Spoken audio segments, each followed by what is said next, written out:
અરે આ આટલી બધી લાંબી લાઈન શાની છે?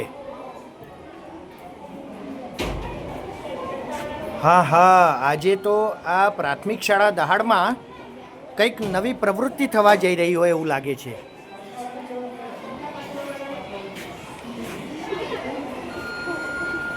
જોઈએ શું ચાલી રહ્યું છે.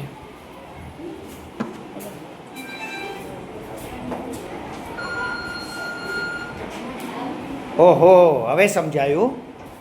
આજે પ્રાથમિક શાળા દહાડની અંદર શાળા પંચાયતની ચૂંટણી થઈ રહી છે. વાહ! ભાવિ ઉમેદવારો તૈયાર કરવાની આ પ્રક્રિયા થઈ રહી છે. માધ્યમ છે શાળા પંચાયતની ચૂંટણી, પણ ચૂંટણીની પ્રક્રિયા શું છે એના બોધપાઠ આજે શાળાના બાળકો શીખશે. જુઓ જુઓ, આ વિદ્યાર્થીઓ કેટલા બધા ઉત્સાહિત છે. આ વિદ્યાર્થીઓને ખ્યાલ આવે કે એક મત કેટલો મૂલ્યવાન છે. આજના નાના મતો ભવિષ્યના મોટા નિર્ણયો લેવાની ક્ષમતા વિકસાવશે.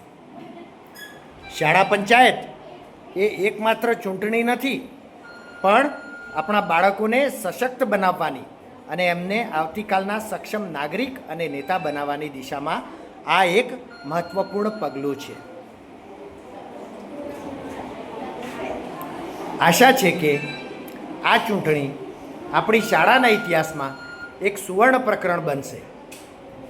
આ ચૂંટણી એ આપણા વિદ્યાર્થીઓને લોકશાહીનું મહત્ત્વ શું છે એ શીખવશે અને તેમને ભવિષ્યના જવાબદાર નાગરિક બનવા માટે પ્રેરિત કરશે.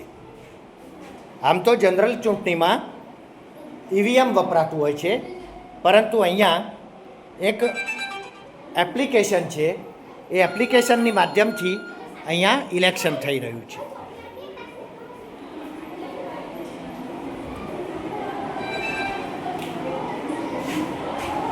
અને આ ચૂંટણીના મેન્ટર છે શાળાના શિક્ષક હેમંતભાઈ, જેમણે આ આખી પ્રક્રિયા બાળકો માટે તૈયાર કરી છે.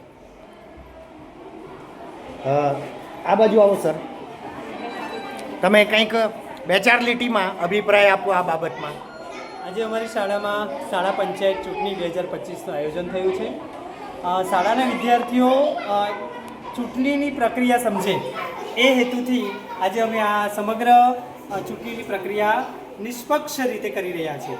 મહામંત્રી પદનું આ ચૂંટણી છે. એમાંથી જે જીતશે એને શાળાનો મહાનાયક મહામંત્રી ચૂંટવામાં આવશે. આભાર. ખૂબ સરસ, ખૂબ સરસ.